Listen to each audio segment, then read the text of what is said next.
Welcome to the Huberman Lab podcast, where we discuss science and science-based tools for everyday life. I'm Andrew Huberman, and I'm a professor of neurobiology and ophthalmology at Stanford School of Medicine. Today, my guest is Dr. Susanna Søberg. Dr. Susanna Søberg completed her doctoral thesis work at the Center of Inflammation and Metabolism and the Center for Physical Activity Research at the University of Copenhagen in Denmark. Her research has focused on how deliberate cold exposure and deliberate heat exposure can be used to enhance human metabolism. She is the first author of a seminal study which discovered the minimum thresholds for deliberate heat and deliberate cold exposure for increasing brown fat thermogenesis, which is essentially a mode of increasing heat production and metabolism in the body, and for establishing actionable protocols that can be used outside of the laboratory to improve metabolism and human health. Dr. Søberg's research was published in the journal Cell Reports Metabolism in 2021, adding to a long and important history of research focusing on the role of cold and the role of heat in altering various aspects of the body's physiology, including hormone health, metabolism, and changes in neurotransmitters such as dopamine and epinephrine. In fact, today's discussion with Dr. Søberg focuses on the role of deliberate heat and deliberate cold exposure on metabolism, but it also includes discussion of the effects of cold and heat on things like neurotransmitter production, namely dopamine and epinephrine and norepinephrine, the so-called catecholamines, which strongly impact mood and metabolism. In addition, Dr. Søberg answers many common questions about deliberate cold and deliberate heat exposure, including, for instance, the difference between cold showers versus cold immersion up to the neck versus total body cold immersion, including whether or not going back and forth between heat and cold changes fundamentally the way that heat and cold impact the metabolism, hormones, and neurotransmitter production. And we talk about almost every single nuance and variation on deliberate cold and deliberate heat exposure protocols as it relates to the underlying science. In particular, how cold receptors at the level of the skin are impacted versus cold reception and perception at the level of the brain, and how all of that impacts systems of the brain and body relating to mental health, physical health, and performance. Based on her scientific research and academic training, as well as her understanding and use of deliberate heat and deliberate cold exposure protocols, Dr. Søberg is considered one of the world's leading experts on these topics. In fact, she is the author of a recent book entitled Winter Swimming, which is, I have to say, a terrific book because it breaks down chapter by chapter the different aspects of deliberate heat and deliberate cold into its various constituent parts, including cold acclimatization, the cold shock response, dangers and safeties of cold water, the impact of cold and the impact of heat on various aspects of human health, as well as specifics relating to sauna versus ice versus cold swimming, showers, etc. It's a very thorough read and a very easy and accessible read that, if you are interested in deliberate cold or deliberate heat exposure or both, will allow you to embrace those protocols with the greatest degree of confidence that you're going to obtain the specific endpoints that you're interested in and to do so safely. Before we begin, I'd like to emphasize that this podcast is separate from my teaching and research roles at Stanford. It is, however, part of my desire and effort to bring zero-cost consumer information about science and science-related tools to the general public. In keeping with that theme, I'd like to thank the sponsors of today's podcast. Our first sponsor is Plunge. Plunge makes what I believe is the most versatile at-home self-cooling cold plunge for deliberate cold exposure. I've talked numerous times on this podcast about the many benefits of deliberate cold exposure. And indeed, today's episode is focused entirely on the benefits and the science of deliberate cold exposure. Plunge uses a powerful cooling, filtration, and sanitation unit to give you access to deliberate cold exposure in clean water whenever you want. As we will discuss during today's episode with Dr. Susanna Søberg, deliberate cold exposure, especially deliberate cold exposure done up to the neck in water, can be used to achieve a number of important endpoints related to mental health, physical health, and performance. I've been using a plunge for more than 2 years now. I can tell you that it makes it very easy to get your deliberate cold exposure at home. It doesn't require much cleaning. In fact, it's very easy to keep clean, which is essential. You don't want bacteria and other things growing in your cold plunge. Basically, everything about the plunge is made easy so that anyone, including myself, can get their deliberate cold exposure on a regular basis at home. If you're interested in getting a plunge, you can go to plunge, spelled plunge.com/Huberman, and get $150 off your cold plunge. Again, that's plunge.com/Huberman for $150 off. Today's episode is also brought to us by Maui Nui Venison, which I can confidently say is the most nutrient-dense and delicious red meat available. Maui Nui spent nearly a decade building a USDA-certified wild harvesting system to help balance deer populations on the island of Maui. The solution they built turns the proliferation of an invasive species into a wide range of nutrient-dense products, from butcher cuts and organ meats to bone broth and jerky. Their bone broth has an unmatched 25 grams of protein per 100 calories. Several guests on this podcast who are experts in nutrition have pointed to the value of getting at least 1 gram of quality protein per pound of body weight each day. With Maui Nui, that's very easy to do while eating delicious meals and getting it from a sustainable source. If you would like to try Maui Nui Venison, go to mauinuivenison.com/Huberman and get 20% off your first order. Again, that's mauinuivenison.com/Huberman to get 20% off. Today's episode is also brought to us by Thesis. Thesis makes custom nootropics, and nootropics is not a word that I like because it means smart drugs. And the brain doesn't have neural circuits for being smart, rather it has neural circuits for focus, neural circuits for task switching, neural circuits for creativity, and on and on. Thesis understands this and designs custom nootropics designed to get your brain and body into a specific states in order to do the mental and or physical work that's important to you, such as creativity or focus or clarity. If you'd like to try Thesis nootropics, you simply go to their website, you fill out a brief quiz, and they will design a custom starter pack so that you can assess which things work for you more or less well. And then they'll iterate with you over the course of the next few weeks or months to come up with the ideal nootropic kit for your needs. To get your own personalized nootropic starter kit, go online to takethesis.com/Huberman. You can take that 3-minute quiz, and they'll send you 4 different formulas to try in your first month. Again, that's takethesis.com/Huberman and use the code Huberman at checkout to get 10% off your first box. I'm pleased to announce that I will be hosting 2 live events in September of 2023. The first live event will take place in Toronto on September 12th.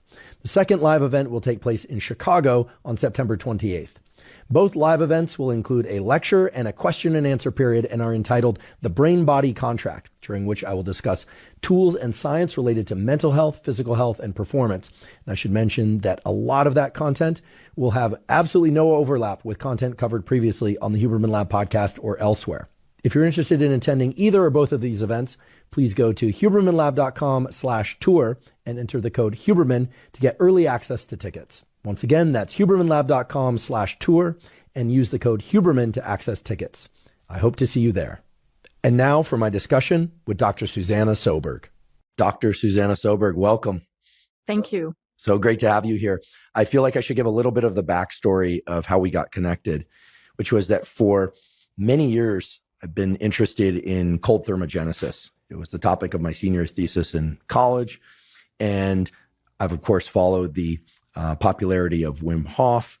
And we've had Dr. Craig Heller, my colleague from biology department at Stanford, who works on cold and its impact on physiology and sports performance. So for a long time, I've been interested in this area, but there's been a real lack of new, let's say, high profile quality scientific information in terms of how, for instance, cold plunges and sauna, how that impacts human physiology. I know there's been some information out there, but it's been sort of scattered. And then a little over a year ago, I see this paper in Cell Reports Medicine and was immediately struck first of all, the fact that it was in Cell Reports Medicine. I've been on the Cell Press editorial board for a long time now. Cell Press journals are, of course, phenomenal journals. And the title and the content of the paper was directly in line with the sorts of practices that people are very curious about and then are starting to emerge, things like sauna, cold plunges. And there was your name first on the author list. And I reached out to you through social media, and we've done a little bit of live content there together. And I've been tracking what you've been doing in the world in terms of your book and talking about the results in your manuscript and talking about the science and impact of deliberate cold exposure and sauna. And I have to say that it's been a wonderful and remarkable thing to see. And you're bringing so much quality information about this area that for a long time, I think was kind of niche and is now becoming more and more mainstream. So I'm going to start off with a thank you for being here and a thank you for the work that you've done. And I'm looking forward to talking to you about it today. So my first question to get things started is, what is happening when we get into an uncomfortably cold environment? So for instance, if I'm really hot on a hot day, jumping into a cold pool feels really good.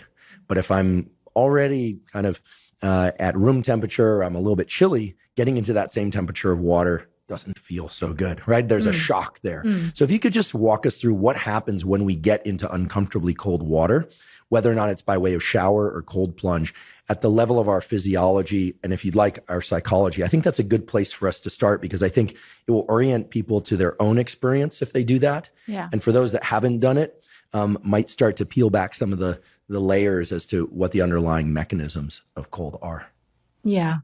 Thank you for that question. It's really good to just address what actually happens in our physiology when we get cold. And you can get cold in many ways. So you can just head out for the one that gives you the most potent stressor, which is submerging into cold water. But you could also go outside in the cold wind. That's also going to activate your sympathetic nervous system. So get all these neurotransmitters going in your body, and so your catecholamines. Let's just address that we are taking a cold plunge, for example. So if you are very hot, for example, before you go into the cold water, it's going to feel less stressful, but the temperature difference from your skin to the cold is definitely going to give you a shock, but your core temperature is warmer, and that's going to feel a little bit better. So that's why when people go into a sauna, for example, and go out then into the cold water, they can do it easier than if they were cold beforehand. Could I just ask you a few questions? So you mentioned the sympathetic nervous system, which for people listening who aren't familiar with that is the branch of our nervous system that's responsible for creating accelerations in heart rate, feelings of alertness. It's accompanied with stress and the stress response, but it's accompanied with waking up in the morning, for that matter. So it's not always about stress. And then you mentioned the catecholamines, which are dopamine, epinephrine, and norepinephrine. So maybe a little bit later we'll talk about those individual neurotransmitters. But you raise a really important point, which is something I get asked about a lot for people that are curious about using deliberate cold exposure, which is how cold should the water be? And I know it's very hard to give a straight prescription for that, because I think it boils down to what you just said, which is it's really the difference between your current temperature and really the temperature at the surface of your skin and the temperature of the water. So if you're very warm, getting into cold feels good. If you're already cold, getting into more cold feels stressful. Is there any way that we can start to gauge what is the best way to approach a deliberate cold exposure protocol? I mean, should it feel uncomfortable? And that leads into the question of how do we balance the discomfort with the amount of time that we spend in? So for instance, if it's just a little bit uncomfortable, will spending more time in the cold get us the same benefit as getting into very uncomfortably cold water for a very short period of time? Yeah, it's a really good question. And I definitely think that this could be future studies on this as well, to really unravel what kind of protocols are the best way, or also for which outcomes, of course. So if the temperature is very cold and you feel that, and you also feel very cold, then you should stay in the water a little bit longer. So I think it's just, you should get uncomfortable cold. So as long as you get uncomfortable cold, it's cold enough, and you get this, what we call the cold shock. So the cold shock is activation of your sympathetic nervous system and these activation of the catecholamines, which you just mentioned before. Does the shock mean that I'm having trouble controlling my breathing? Is that a good gauge? Yeah, you can say so, because that's kind of like how we define it. So you hyperventilate, so you have a faster breathing rate. So that increases also because you activate your gasping reflex if you are new to this. But if you are adapted, it kind of subsides with time, with adaptation. So what you can do is that you can train this cold exposure, and you can kind of like get adapted to it. So you don't have this hyperventilating response every time you go out in the cold water. So this is like building up your resilience, building up your adaptation. Is going to make this shock like subside a bit. So it's always harder in the beginning, but you should do hard things, right? It's not something that you shouldn't think about cold water and cold water immersion as something that is comfortable. It should be hard, because that's the point of it, right? If you enjoy it, then I'm thinking something is wrong. It's not right. You should not enjoy it. Well, this is an important point that you're making, because I think that many people shy away from deliberate cold exposure because it's uncomfortable in a way that, at least from my experience, is very different than the discomfort of exercise. Because with exercise, for instance, if running hard, running fast and breathing hard is uncomfortable, you can slow down or walk. If, lifting weights is uncomfortable, you can remove some weight or reduce the number of repetitions or stop. With deliberate cold exposure, I suppose you can be sort of halfway in, halfway out of the water, or partially underneath the cold shower, but it's very hard to titrate and adjust the level. It's kind of all or none. And I've seen, I can tell this by anecdote. I've done some work with military special operations. I won't say which country. This was outside the U.S. And these are very tough individuals. They're used to going without sleep and doing hard, high consequence, high risk kind of work. And they were asked to do some cold water exposure training, and I was there that day, and it was remarkable. About a third of them just went straight in and just kind of grinded through it. Like they looked stoic anyway to me. There were a few whimpers, no cries. About a third talked a lot and you could tell that they were agitated and anxious, but they made it through. And then about a third of them just simply would not get in past their knees or thighs. It seemed like they were just dreading the whole experience. Some actually didn't go in completely, which was really surprising to me. And you couldn't tell based on their physical appearance or anything else about them. They're all high performers as to who would have this response. So it seems like people vary tremendously in terms of their ability to embrace the discomfort of the cold. Is that, from your studies, is that your experience as well? Or are there these weird mutants who seem to just love going into the cold for the first time?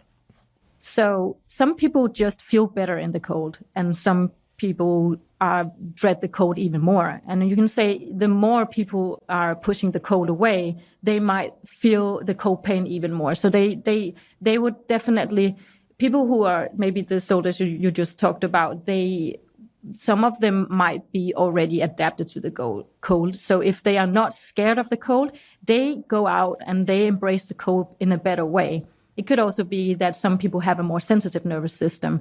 And when you are a bit sensitive to the cold, you will, of course, try to get away from it, right? And you will also have the cold pain more, feel the cold pain more if you avoid it. So the more you avoid the cold, the more painful it will feel when you go into it. So, yeah.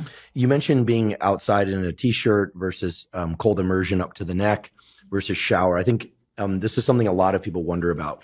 What are the differences in terms of impact, short-term and perhaps even long-term, between cold showers, cold plunge to the neck, so that could be in ice water or just very cold water, immersion with dunking one's head and then coming up, because obviously people have to come up for air at some point, and then simply being outside on a cold day in shorts and a t-shirt or something of that sort? So there are different outcomes because they are very different exposures of the cold to your cold receptors in your skin. So the more you can say you cover your body in the cold, which you would do in cold water, because they're, of course, covered totally and the molecules are closer to your skin, you will have a more potent activation of all your cold receptors in the skin.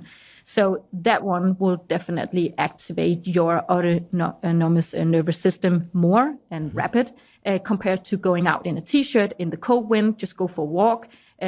But that is also something that's going to activate your sympathetic nervous system, meaning then that you will have an increase in norepinephrine, and you will activate something called the brown fat. So this is a healthy kind of fat tissue that we have in our body. And when you activate that, that's going to increase your metabolism. Before we talk about brown fat, and I'm so glad you brought it up because it's so much to talk about there. What about cold shower? I mean, obviously cold shower is somewhere in between being outside in the air, cold air, versus being immersed up to the neck.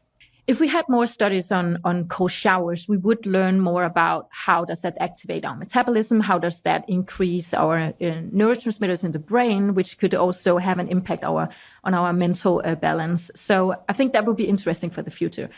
But what we do know is from activating brown fat, and both from rodent studies, but also in humans, is that as soon as we get cold on our skin, we will activate our brown fat. So it is kind of like our first responder in the body to keep our temperature up. So our muscles is like the second tissue in our body. We have two tissues which can increase our thermogenesis. So the brown fat, which is like always like temperature regulating our body, and then we have the muscles, which will secondarily start to shiver, and that's going to increase our temperature in the body. But as soon as you go into a cold shower, you will activate your brown fat also immediately. So it could be good also for increasing metabolism in theory, because we haven't really any studies showing how much does it actually activate the brown fat. So if someone out there wants to do a study on that, it would be great. I've thought about why there are fewer studies of cold showers than cold immersion. And I think the answer to my mind is that from a methodological standpoint, it's just harder to do, because if people are getting into cold water up to the neck, they're getting into cold water up to the neck. Whereas if people are getting into a cold shower, some people are larger or smaller. Some people are going to stand under the shower with it hitting their head. Some people the back of the neck. You could direct people to do it, but it's a little bit more difficult. Also, I think for you and I are both research scientists, there's a little bit of a methodological challenge that might seem silly to people, but it's a real one, which is if people are in a cold shower, also the water is going to be kind of pushing their clothing against their skin. There's a certain vulnerability for most people coming to a laboratory in the first place, let alone being observed while they shower. Yeah. Whereas when you get into cold immersion, you're getting under the water. And, some people might roll their eyes and say, okay, really? Is that the barrier? But, science exists in these real world contexts. And this will vary by culture and things of that sort. But we run human subjects in my lab. And I'll tell you just the process of getting people to the laboratory and having them park and find the lab. And, it's a whole new environment with people in lab coats and people moving around, and where's the restroom? I mean, there's a certain amount of stress just associated with taking part in a study for most human subjects. So I totally agree. However, we need more studies of cold showers. It's just a harder environment to control in my mind. So it sounds like any form of cold to the skin that people register as what you called a cold shock or uncomfortable, like this is kind of jarring, activates the brown fat. Do we know what the pathway is from cold receptors on the skin to the brown fat? I mean, how does the brown fat know that we're cold? Yeah, really good question. And it seems that I think that, of course, in the future, we will know much more about these pathways. But what we do know is that the cold receptors will send a signal to our temperature regulating center in the brain, so hypothalamus. And that's going to be taking in this message. And we have so many cold receptors in the skin, so it's going to be very fast. As you can say, if you immerse the body into cold water, this is going to be so rapid. So it will have a rapid increase in neurotransmitters in the brain, so noradrenaline, adrenaline and cortisol, and which is not that much, but it's still there.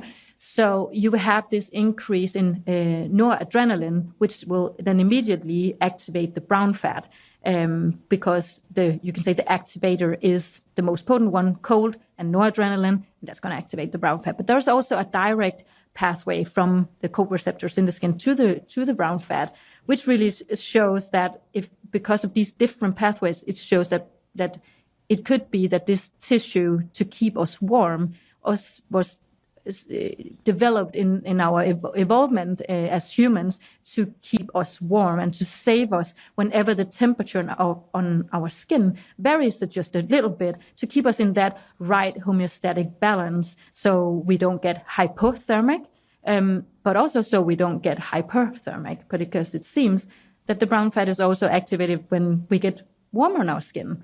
So it's also maybe a temperature regulator in our body. But the pathway is different. I think it's also a third pathway directly from the muscles. So the brown fat is also activated even though the muscles are starting to shiver. So there's an extra pathway that way to keep our temperature up. So muscles and brown fat are working together to keep us warm, so we don't suffer too much in the cold water. It's super interesting. And what I hear you pointing to is the existence of 3 parallel pathways. And this notion of parallel pathways comes up over and over again in biology, as you and I know. And I mean, I think it's important for people to know about, because as you said so eloquently, when something is very important to our survival or evolution, the brain and body install multiple mechanisms for it, not just one. And so it sounds like it's cold on the skin triggers a response in the hypothalamus, which then activates brown fat. Cold receptors in the skin directly to the brown fat, and then shivering in the muscle to the brown fat. I want to talk about brown fat in depth and learn from you more about brown fat. Before that, however, I want to ask about shiver. I've heard that shiver causes the release of succinate, which then activates the brown fat. Is it known whether or not inducing shiver is important? And when should people shiver? I mean, I've gotten into cold plunges and shivered while I was in there. And then I've also had the experience of getting into a cold plunge or a cold shower, then getting out, or even standing outside on a warm day after swimming in a pool and then starting to shiver. So the shiver comes later. So how important is shiver, and does it matter when shiver happens? Yeah, well, shivering is good because that increases your metabolism, and that's going to burn some calories in your body.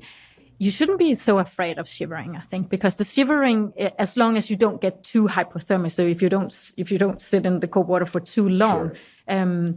And what you just said by shivering after you get up, that is because of the after drop. Something called the after drop is when your core temperature decreases even after you get out of the cold water.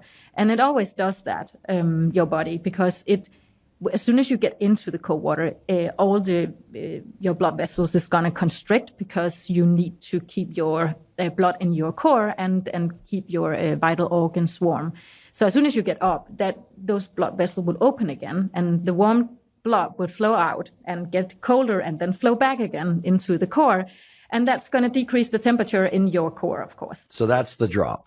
Got it. Oh, I'm so glad you explained that. I've heard years ago, Wim Hof, I heard him talk about the drop, and I've heard colleagues of mine talk about the drop, but that's the first time I've ever heard it explained clearly. Let me make sure I understand this. So I get into cold water. Obviously, I'm cold. Vessels constrict to keep blood near the center of my body, keep me alive. I get out. The warming up of my body allows those vessels and capillaries to dilate again. The blood goes out to the surface, but the surface is still cold. And so that blood is cooled, and then my core body temperature drops. And that's what you're referring to as the drop. And that's what induces shiver. Exactly. Great. And then, am I right in thinking that then the shiver activates brown fat, which then warms me up again? Yes. Got it. That's why you should end on the cold. But we can get back to that. Yeah, let's talk about it. Yes. Ending on cold is, it's what I refer to as, and what has now become known as, the Søberg principle, which is a really important principle about the importance of ending on cold. And not doing what I do, which is to get into a hot shower or back in the sauna. But we'll get back to that in a few minutes. So that's wonderful that you can explain that so clearly, because I think that shiver is something that a lot of people do avoid. People think, I don't want the chattering of the teeth, and it feels like a loss of bodily control, which really it is. It's an autonomic response. Yeah, but I don't think that people should avoid it that much. It's just like seeing shivering as a way of your body in a like it's training. It's training for all your cells. It's training for your muscles.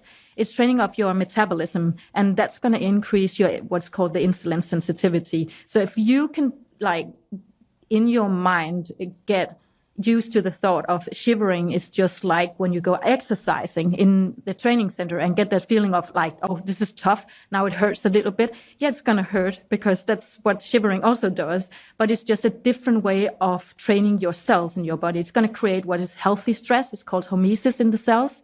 And the more you expose your muscle cells or your brown fat cells to these kind of like healthy stresses, exercise, cold and heat exposure, it's going to make them better at like activating and also at keeping you healthy. So as long as the cells get exposed to this, it's going to keep them on its toes, you can say, because it becomes more robust, increasing these heat shock proteins and cold shock proteins in the cells to make you more robust for the next time. And that is also what happens when you go to the training center. And I keep like drawing that parallel because people today we know more about exercise and what that's is going to do to your muscle cells. But the same kind of like training is also what you do when you go out and into the cold water and submerge into cold water, because that is just your cold training center, you can say that, and also your heat training center going into the sauna, because the cells are getting stronger with hormetic stress. So it's the same process, just different praxis. Mm-hmm. I'm so glad that you brought up the fact that the discomfort or the embarrassment or both of shiver is still crucial to actually to reach for and try and experience, the same way that with exercise.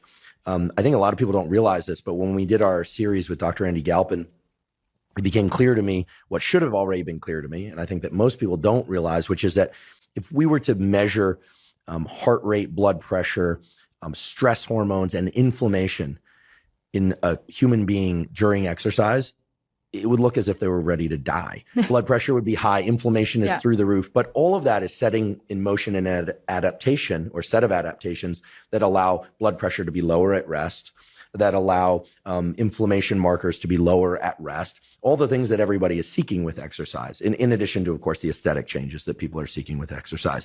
It sounds like the exact same things are happening with the cold. So the redundant message here seems to be that the more discomfort, provided it's done safely, just like with exercise, the more shivering, the more cold shock, provided it's not to the extreme and stops somebody's heart, right? We can talk about thresholds for that a little bit later.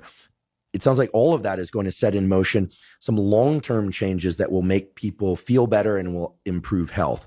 Could you just touch on a few of the longer-term changes that are known to occur? I mean, I'm well aware of the study showing that I think it was European Journal of Physiology. It was the European Journal of Physiology showing long-lasting increases in catecholamines, dopamine, norepinephrine, and epinephrine for many hours after deliberate cold exposure. What are some of the other things that happen at the level of metabolism and brown fat in, let's say, the hours and day after deliberate cold exposure? As soon as you go in, of course, there's an activation. But it seems like, no, you're asking for the later outcomes like blood pressure and stuff like that. Is that what you mean? Yeah, blood pressure, but also in terms of metabolism. I know that, in your study, you should, and we'll talk about brown fat in depth here in a moment, but that there were changes to the brown fat that equate to changes in, for instance, people's ability to be comfortable in colder environments when they're not doing deliberate cold exposure.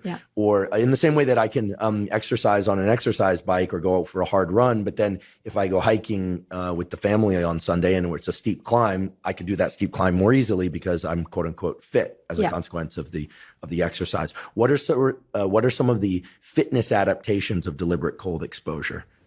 Yeah, so what happens is that you get adapted a little bit every time you go. So you will, like exercise, get a little bit stronger. So every time you go into the cold water, for every time you will be more exposed to it, you will feel more comfortable in the cold. So you're gonna build your adaptation, which happens on a metabolic level, which is gonna be the brown fat. So you will have more activation of your brown fat. The mitochondria in the brown fat cells are going to be, you have more of those, and they will be more efficient at heating you up because the body expects you to do this again. So you are prepared in a way. The capillaries in your skin will also become better at like constricting. So you will have a better shield of your body to prepare you for the next time. So you will become better at going into the cold water in that way. So the body makes these mechanisms and changes your body in a way so you can expose yourself to the next time, right? And also you will have your stress response will also be subside a bit. So you will have a less increase of your catecholamines with time.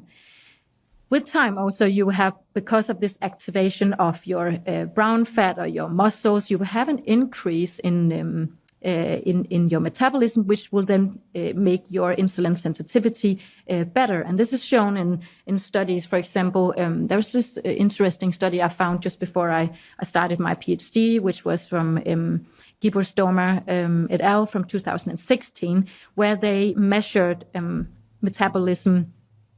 Not on brown fat, but they measured insulin sensitivity in middle-aged men and women during one winter swimming season.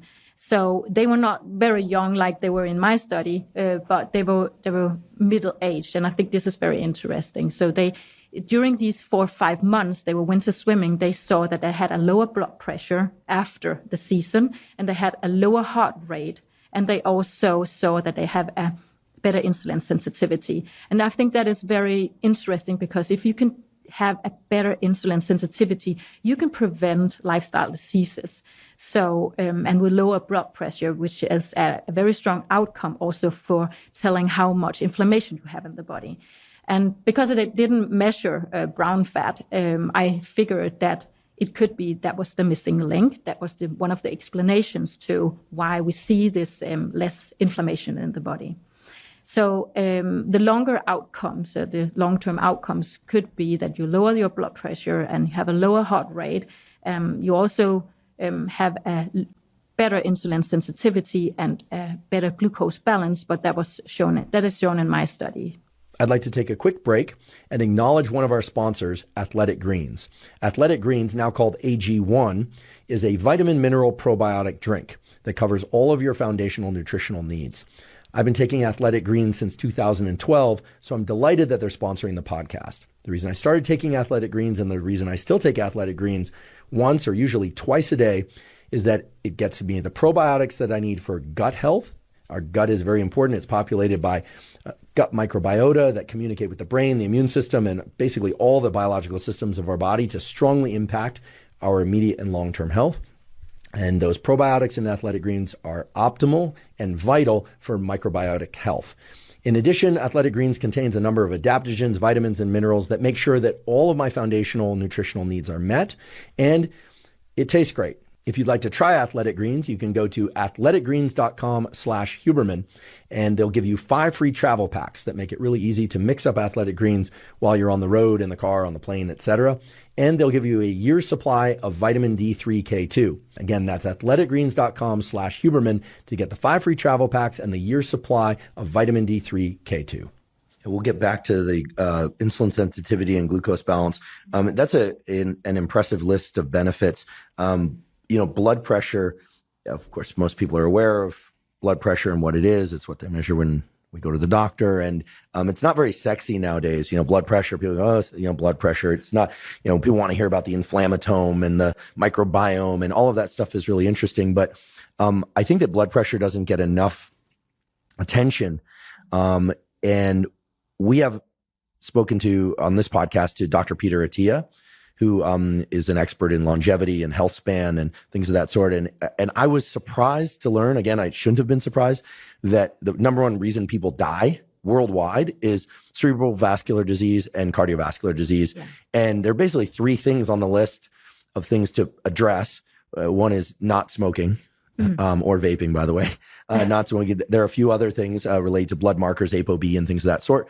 But then the big one is blood pressure. And so it's interesting because we don't think about blood pressure that much anymore as the kind of people interested in health optimization and health, but blood pressure is so vital to control. So it's wonderful to hear that deliberate cold exposure is one way to control blood pressure. I'm guessing in concert with other forms of exercise. Yeah.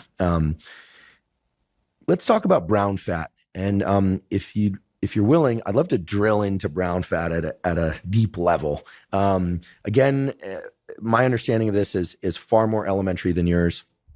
Obviously, you're the expert. My understanding about brown fat is that it's located in specific areas of our body, maybe more widespread than when I learned in school. I was taught it was just at the clavicles and the back of the neck and upper back, but who knows? I learned that there's more of it when we're children, maybe more distributed throughout our body, and that it's rich in mitochondria. But what is so special about the brown fat? Like, if we could just go into the biology of brown fat a little bit, what does it look like? You've measured it in human subjects. Where is it distributed really? Can it expand its distribution? Can we activate and expand the amount of brown fat as adults? And for those of you that are cringing already, thinking we're talking about getting fatter, it's quite the opposite. We're talking about not subcutaneous fat, but fat located around the organs. But please educate me, tell me where I'm wrong, and expand my knowledge on brown fat. Okay. Yeah, you are not wrong, but it's true that there are more locations of the brown fat than we previously thought.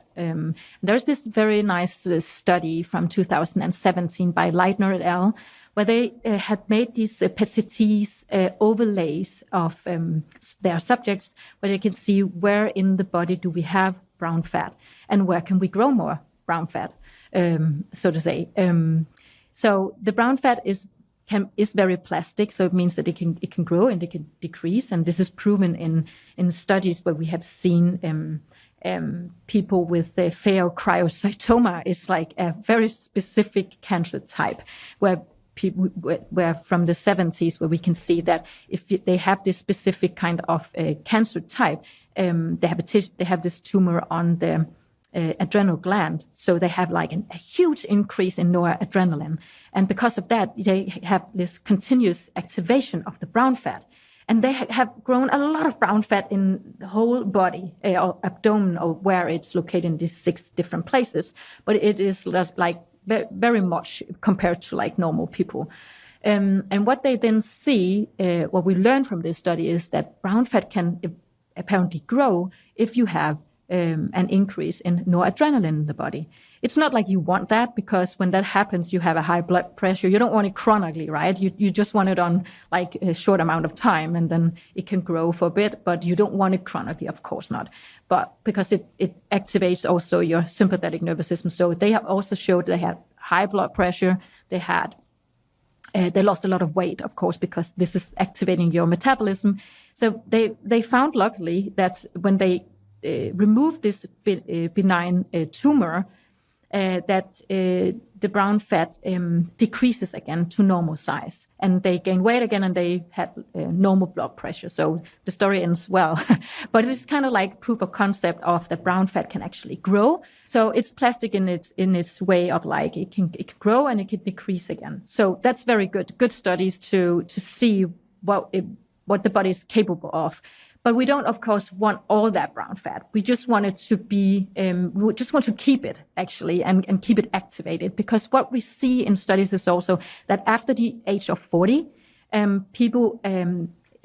studies have shown that there is an association with having less brown fat, but increased obesity. So, of course, we don't know yet whether brown fat decreases with age and therefore we get obese, or we get obese and therefore we have less brown fat. But as brown fat is an insulin sensitive organ in our body, and we get obese, just like the muscles get less sensitive, insulin sensitive, the brown fat does as well, and therefore it maybe decreases. It could be a theory that I think could be one of the reasons why we don't see that much brown fat in elderly people. Some have a lot, especially people working outside. There are studies showing this.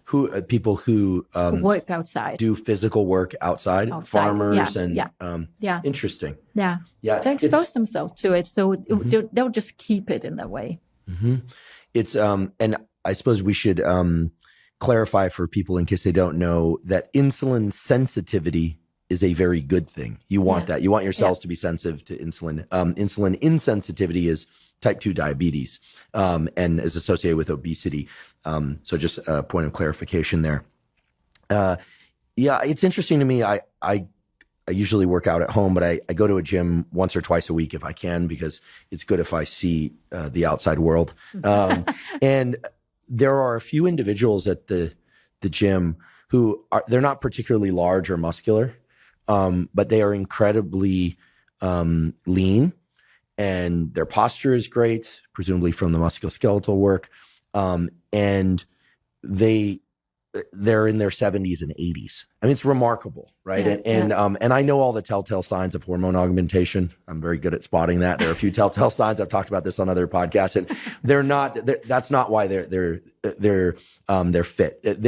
They're clearly of that look, and you see this outside the gym too, of course, for people that look like they've done a lot of physical labor their whole life. Yeah. They're just moving a lot. They have strong hands and features, and they're not necessarily excessively lean, but you can tell that they've been using their musculoskeletal system And I like to talk to these people and ask them, like, not what are you doing now for your workout, but what did you grow up doing?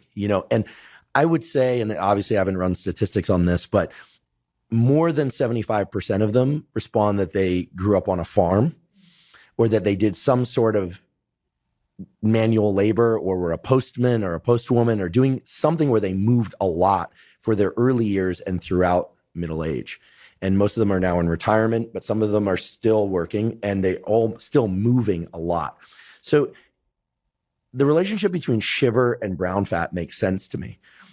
But is it the case that as we're just moving around, I've heard of NEAT, non-exercise induced thermogenesis. So if we're just moving around, that we are activating brown fat, or does there need to be this stressor? Does there need to be shiver and a cold stimulus or a heat stimulus to activate the brown fat? In other words, is just staying active enough, or do we need to do some sort of temperature shock type thing, like deliberate cold exposure?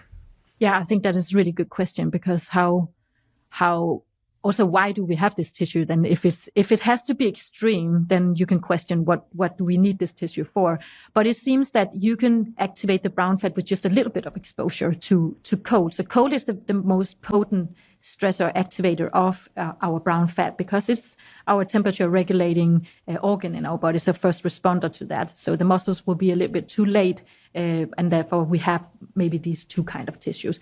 So actually, just exposing yourself or a hand actually just to cold water. So studies have shown that if you just put your hand in cold water, not that you're going to do that all day or every day or anything. It's not something you have to do, but it just shows that you can activate your brown fat just by getting a temperature change on your skin. So you can go outside in a t-shirt. That's why also we were just talking about, well, people who works outside or move a lot or get out, in and out of it, like changing the temperature of their body all the time, they will have more brown fat.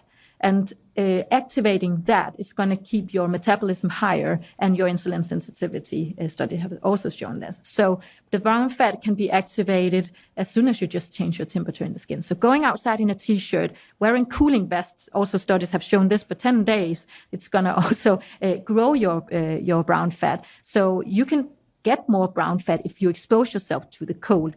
You don't have to start in a cold shower. You don't have to start in a cold plunge if you're not really ready for that yet. But just exposing yourself to the cold wind has also shown to activate your brown fat. Or if you don't want to be like in this awake state, then you can also just sleep in the cold. And you won't notice it that much maybe. But studies have shown that if you sleep in 19 degrees Celsius, then you will activate your brown fat and you will grow your brown fat. So you have more of it. So this very nice studies from Hansen et al. From 2017 showed that a group of subjects who slept in a room at 24 degrees, and then they made this PET-CT scannings to see how much brown fat do they have from the beginning, so what we call baseline. Then they measured again after a month of sleeping in 19 degrees, and they saw, I think it's remarkable, just 1 month at 19 degrees sleeping there. They had a duvet on, and they were still had clothes on when they were sleeping. So they're under a cover, under a duvet? Under a duvet, yeah. Okay. The subjects were sleeping at 19 degrees for 1 month, had increased his insulin sensitivity. The next month, they slept at 24 degrees. They measured this again, and then they had decreased actually a little bit. And then they slept at 27 degrees, so quite warm room actually for the fourth month, and they saw even less activation of the brown fat and also insulin sensitivity. So it seems that you can expose yourself, and pretty rapidly the brown fat will respond to this because it's so sensitive to noradrenaline, right? So if you keep exposing yourself to a little bit of cold, you will also get a little bit adapted to it, but that's because the brown fat has grown these more mitochondria in the cells. So these small energy fabrics that's going to activate the cells, and that's going to take up glucose and fat from the fatty acids from the bloodstream to keep the thermogenesis up. And that's going to clear up some sugar, and it's going to clear so in the bloodstream, and some fat as well. So the brown fat can in that way decrease our unhealthy fat, which is the white fat. And the white fat is what we don't want too much of, but we still need some, of course. And it's our energy storage, so it's very important that it's there. We just don't need a lot of it. So on our thighs and also around our inner organs, that's where it's located. So if we can have activation of the brown fat just by going out in the cold and just by sleeping in a cold room, or if you have courage for it, you can go out and expose yourself in a cold plunge. Cold showers is also going to do the trick. So you can do different variations of this. Just exposing yourself to various temperatures is going to activate the brown fat because it was involved to keep us in a perfect homeostatic balance regarding temperature. So to keep us alive. Incredible.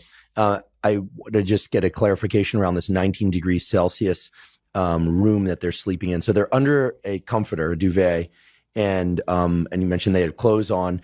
The room is 19 degrees Celsius, but the temperature underneath their blanket might not be 19 degrees Celsius. So presumably it's the cold on their face that's activating the increase in brown fat that was observed. Is that a reasonable expectation? I think so, yeah, because you have so many co-receptors in your face, so it's enough. And I think it corresponds very well with the studies showing that you can activate the brown fat just by putting a hand into a bucket of cold water. Mm-hmm. And I did this experiment myself in my studies just to see how well did they respond to cold water. So it was 4 degrees Celsius cold water for 4 minutes. And then I just measured blood pressure and heart rate to see, do they have like an activation of this?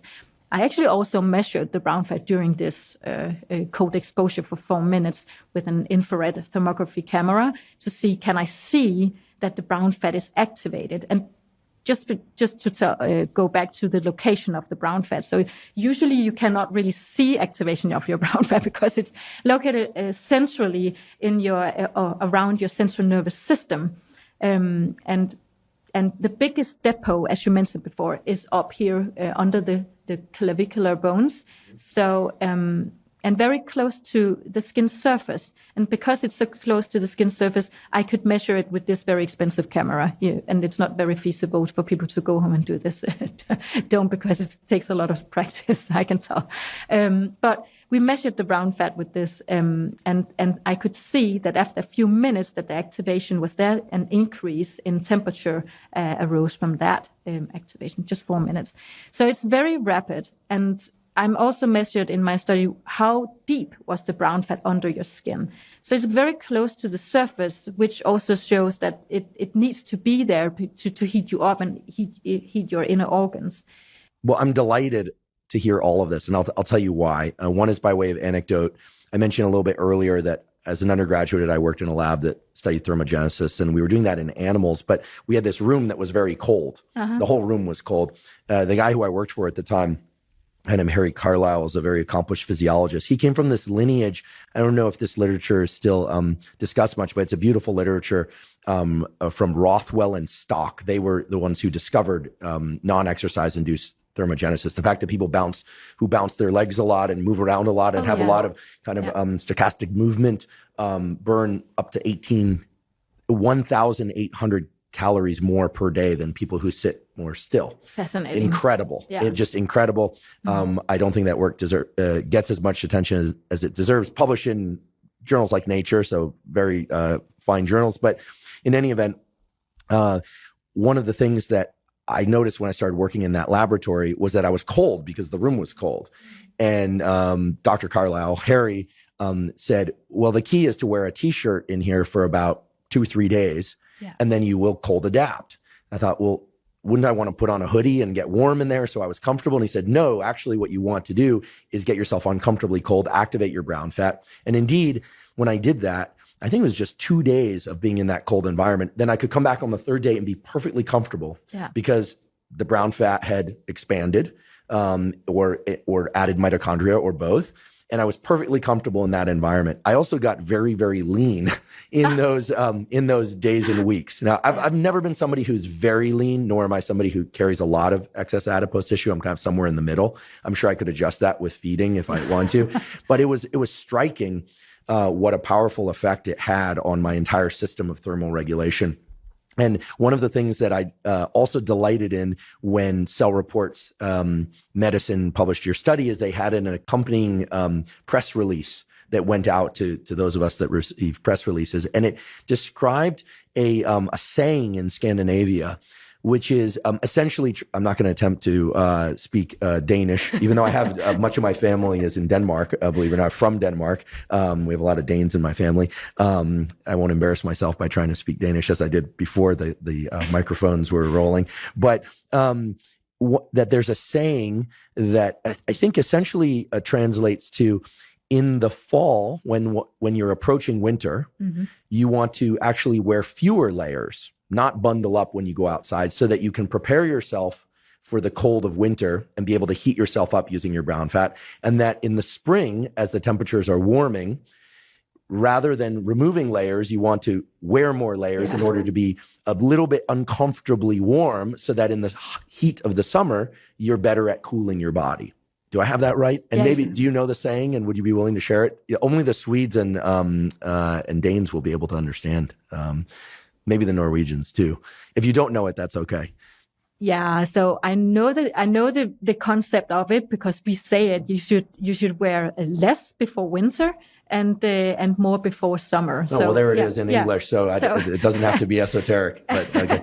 Yeah, and you're completely right. And I think this is this is just something that we know in the Scandinavian countries. I think that we intuitively know this. But if we just go back a little bit in history, I think that around the 1950s, the Russian government went out and said, well, we should do something about the tuberculosis pandemic or epidemic there was at this time. So they wanted to have the people be more resilient to the cold and also increase our immune system. So in Scandinavia, and actually also in Russia, we put our babies outside to sleep in the prom. And that is like to also to get more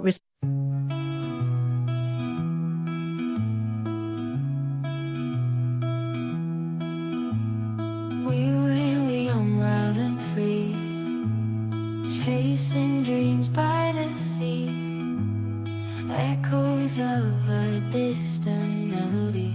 In the lights, just you and me.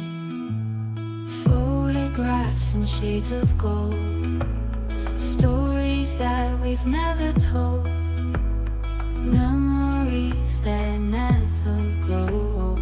In this heart, they're always bold. Time moves on, but we stay here in the moments crystal clear, echoes of the yesteryear. In our hearts we hold them near. Fading memories in the light, lost in whispers of the night. In the silence we take flight, holding on to what feels right. Walks through streets of neon glow, silent whispers, tales of woe. In the dark our secrets show, in this art our love will grow. Time moves on, but we stay here in the moments crystal clear, echoes of the yesteryear. In our hearts we hold them near. Fading memories in the light, lost in whispers of the night. In the silence we take flight, holding on to what feels right. In the twilight, shadows play, awful whispers, tales of woe. In the hearts we find our say, in the dawn we'll never stray. Fading memories in the light, lost in whispers of the night. In the silence we take flight, holding on to what feels right. As the days turn into years, through the laughter, through the tears, in the echoes all our steers, in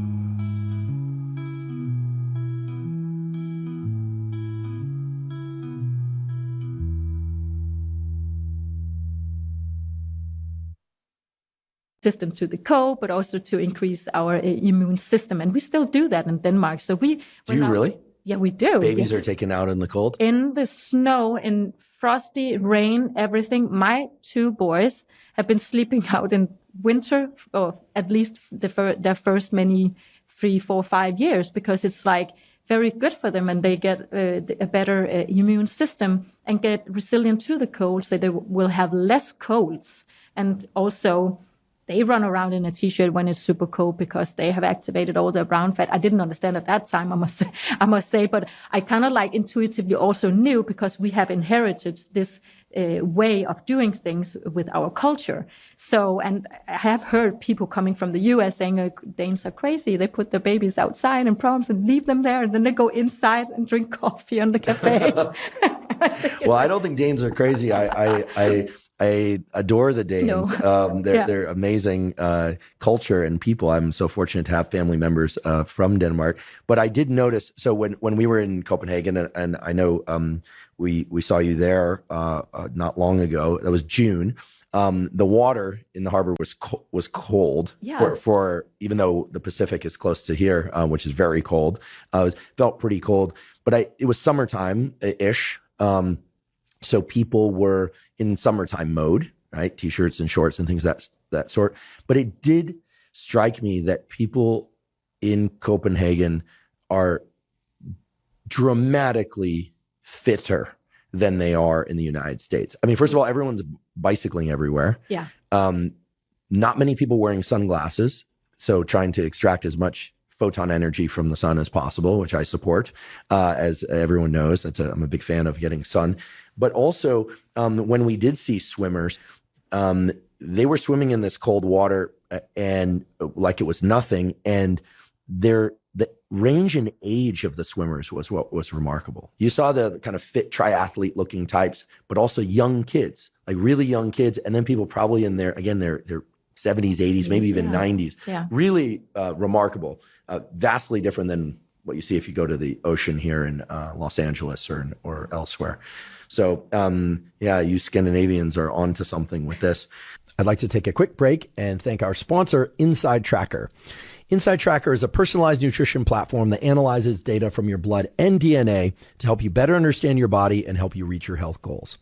I've long been a believer in getting regular blood work done for the simple reason that many of the factors that impact your immediate and long-term health can only be assessed with a quality blood test. The problem with a lot of blood and DNA tests out there, however, is that they'll give you information about certain lipid markers or hormone markers, but no information about what to do with all of that data. Inside Tracker makes it very easy to look at your levels of hormones, metabolic factors, lipids, etc., and then to assess what sorts of behavioral, nutritional, supplementation, or perhaps other interventions you might want to use in order to bring those numbers into the ranges that are optimal for your health. Inside Tracker's ultimate plan now includes 3 new hormone markers that are critical to measure during a woman's reproductive and menopausal years.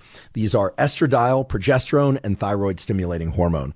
If you'd like to try Inside Tracker, you can go to insidetracker.com/Huberman to get 20% off any of Inside Tracker's plans. Again, that's insidetracker.com/Huberman to get 20% off. I'd like to talk about your study. If you could give us a little bit of the backdrop about what motivated that study. And then walk us through what you did, who the subjects were, what you had them do, what you measured, in as much detail as you would like to share, because I think it's such an important, even fair to say landmark study, because it also explored not just cold, but sauna and the co-use of cold and sauna as a way to probe metabolism and brown fat and other markers as well. And as you do this, I'm hoping at some point that you might tell us some of the observations that you might have made that interested you that perhaps were not in the paper, because that's one of the great benefits of sitting across from somebody who did the work in detail. So if you could tell us about your study and what you did and what you discovered. Thank you for that question, Andrew. I love to also explain a little bit what did we do, because when people read this kind of paper, they just see the numbers. They don't see what happened before that. And human studies are very different from my study. My studies, you can do a knockout of something and then everything is perfectly matched and controlled. Doing human studies is very far different from that because people are different even in the groups. So, yeah. But what when I started this research in 2016, I did not really know what the brown fat was. So I started reading up on all this, and I was very interested in preventive medicine. Also, the studies that I did before brown fat was also like very much in the preventive side, like how can we, that was about something else, but the sweet tooth and how can we lower our sweet tooth and stuff like that. So, but after that, I wanted to do something new. So I looked into the brown fat, got hired in this fantastic research group where it's a cell group. So they mostly did cell studies, and they didn't have anyone to do a human study yet. But they really wanted me to do that. So I read upon a lot of research about how does the brown fat get activated, what have been done already. And I mentioned the paper before with sleeping in the cold. I found that particular paper very fascinating. And that was also where at that time I was like, okay, so cold exposure as an intervention of sleeping in the cold could be a good thing to go out and say, well, people do this. But on the other hand is, first of all, it was already done. That was one thing. But the other thing was like, well, I wanted to see if we can do like some kind of activity so we can have people move also, or go and do something together or whatever. And the cold made us think about, well, what about winter swimming? And it was kind of like a bit of a joke in the beginning. It's like, winter swimming, yeah, it's going to activate the brown fat, right? but when we read the literature, we couldn't really find anything about activation of the brown fat with cold water, besides hand in a bucket of cold water. That was already there. So we were just thinking, okay, so it should be very potent activation of the brown fat if it's cold water, but very different from cold air. So it was kind of also a new thing we were going into, and we knew that we were going to do like a more of a proof of concept study at the beginning of it, because it was like winter swimmers must, in theory, activate the brown fat, right? But we kind of didn't really know was this kind of stressor too much, too little, or what will happen actually. But we had this idea about, well, we always say that cold water, winter swimming will activate your metabolism. But do we know if it does that? No, we don't. So, and while this idea was a little bit fun at the beginning, we kind of accepted it. It was like, okay, let's just try this out. But because we didn't have the funding for it, we was like, okay, let's do a proof of concept study. Let's go with a small number, but enough to see a difference between the groups. So the power calculation of that study is done on what we know from PET-CT scannings of the brown fat. So that's the main outcome of that, of course. So, and we wanted to go a little bit small on the numbers of participants because we wanted to dig a little bit deeper into the different mechanisms and also redo some of the days. So I really wanted to do that to see if I can replicate also the findings. And that's going to take a lot of funding, but it's also going to take a lot of time to do it. So the proof of concept was just going small, but looking at different mechanisms. We also took fat biopsies, for example, and looked at the white fat to see if there was any differences between the groups before and after and stuff like that. So that's kind of like how it started. And the first year was like a field study for me. So I was not a winter swimmer when I started this. It was just... Oh, really? No, I wasn't at all. And I would say I was a bit afraid of the cold myself. Bit of a cold sissy, always cold, having big socks on and sweaters and stuff like that. So I was like, I am so comfortable. I'm just like everybody else, very comfortable. I like being completely temperature neutral. But I started like playing with this thought, like, well, if this is so healthy, in theory, I should not pack myself up. I should start not doing that. Yeah. But the first year, observation of winter swimmers on the jetty, they kind of joked about it, say, come on, Susanna, you need to try this. You cannot study this unless you have tried it. And I was like, haha, very funny. Of course I can do that. But I couldn't. I read the literature. I understood in theory what happens when you go into cold water. But I completely understood it when I first tried it. The first few times, not so funny. It felt painful. It was just like running too long after a long break and your muscles hurt the day after, right? You completely regret that you took that extra mile. What about when you say uncomfortable, you mean uncomfortable when you got in and when you were in, or uncomfortable afterwards? Because I find that on rare occasions, well, I should just, full disclosure, I do deliberate cold exposure every morning for about a minute to 2 minutes in a cold plunge. There are days that I miss, but when I'm at home, I do that. And when I travel, I do a cold shower. I do finish with a warm shower. So, and we'll talk about why that's probably not the best idea. But, and I've been doing it for some years now, on and off. So just full disclosure, I'm a devotee. And I have family members that, hate the cold, but have gotten into it and are starting to like it, but they don't. And I don't necessarily like the experience in the cold water, but I love the way I feel when I get After. out. And I'm 100% on that statement about loving it when I get out. Occasionally it feels good to be in there. It feels invigorating. And I think I've learned to control the gasp reflex and the hyperventilation. And I just have told myself what we know, which is that the forebrain struggles to engage for the first 20 or 30 seconds. But if you can get past that wall, it's far easier to push through. But when you say that it was really uncomfortable, do you mean the experience of getting in, or you also felt lousy afterward? Yeah, and very important to clear that out. I only felt very uncomfortable doing it at the moment, but afterwards, the first time I went with a group, and actually my husband was there as well, because I really wanted someone I knew coming along, because it's very normal. If you haven't done this before, you feel a little bit anxious about it. This is shown in studies as well, because blood pressure and heart rate goes up in those who are new to this kind of activity. So I was a little bit anxious about it. So it was really uncomfortable just doing it. But afterwards, as soon as I got up, I felt fantastic. Mm-hmm. And we went into the sauna, and I did 3 rounds because I just loved it. I love the feeling afterwards, because you have all these neurotransmitters going in your brain and you feel more positive. I feel invigorated. I had so much energy. And that, like, I could totally see why people would do this to get energy throughout the day, because I definitely had that. I didn't have to do 3 dips to get that. I think 1 would be enough. And I often do that also now today. I do 1 dip. Sometimes I do 2 or 3 dips in 1 round, you can say in 1 day.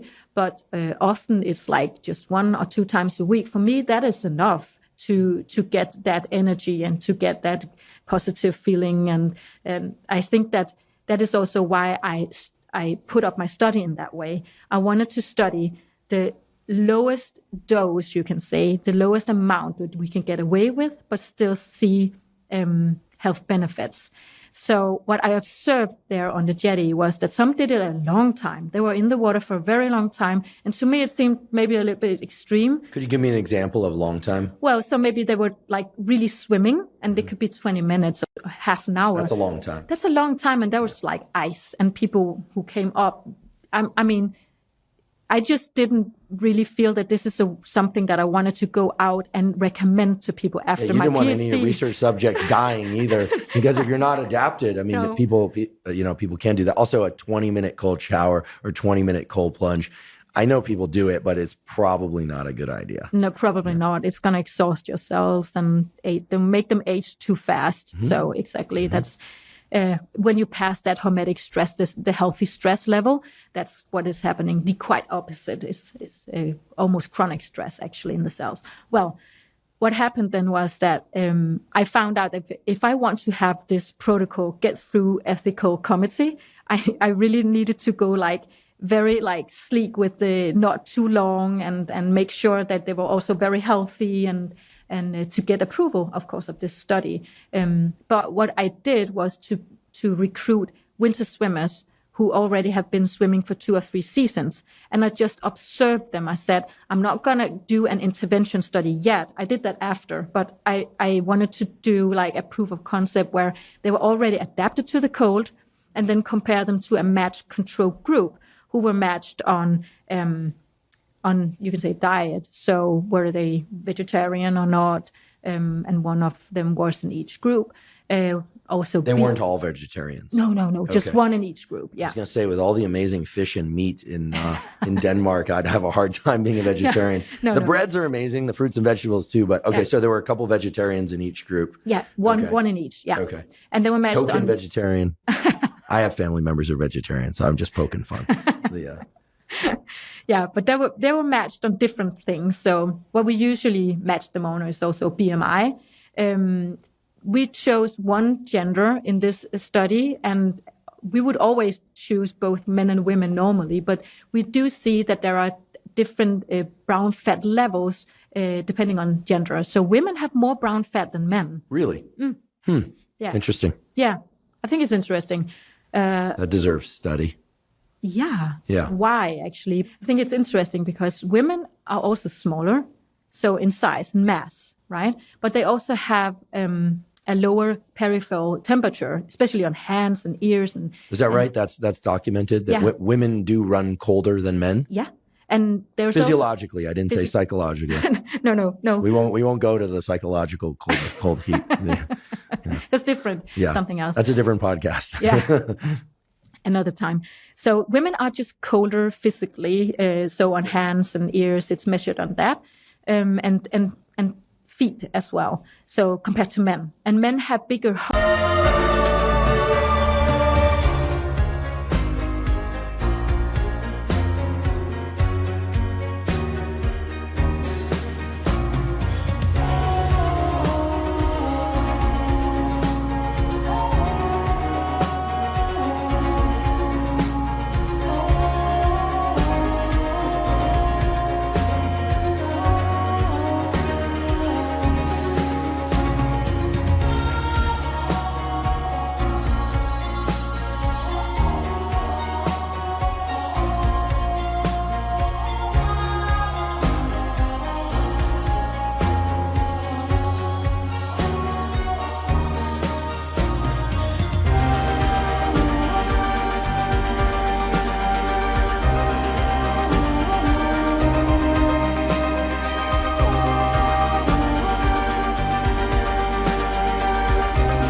Than women, and they can pump out more blood peripheral than in a woman's body. So that could be an explanation for the colder hands, for example.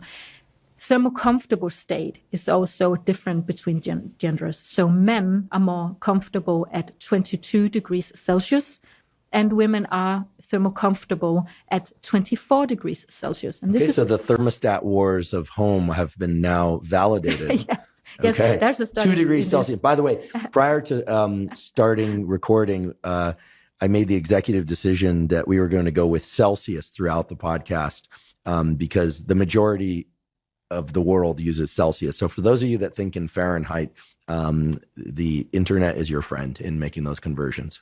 So we're sticking with Celsius. So men tend to be thermocomfortable at 22 degrees Celsius, women at 24. Okay, interesting. Explains a lot about like also some arguments in the homes where men are turning down the heater and women are turning up the heater, and they cannot really. So it's really I'm on both sides here. I understand the men, we understand the women, but there is a difference there, which was also one of the reasons why we in this proof of concept study chose one gender. So it was not like only because we wanted to study men. It was just to eliminate all the confounding factors which could have an impact on our results. So that was one of the reasons. But also because so women have more brown fat than men, and otherwise we would have to like do 4 groups or something like that. And not having funding yet, we were like, okay, we need to do like just one group, just a control group, and then a group who were already winter swimmers. Mm-hmm. So I recruited winter swimmers who have been swimming for 2 to 3 seasons because I wanted them to be already adapted, but not going too long in the water. So they told me, I did a lot of screening here, of course, beforehand and interviews to ask them how much do you do and how long do you stay in the water? And I monitored how long did they then stay in the water and recruited based on that they only did like 2 to 3 times per week. It seems reasonable for Denmark at least. to do that. And they stayed only in the water for 1 to 2 minutes. So the cold shock subsides very quickly, and you will get this activation of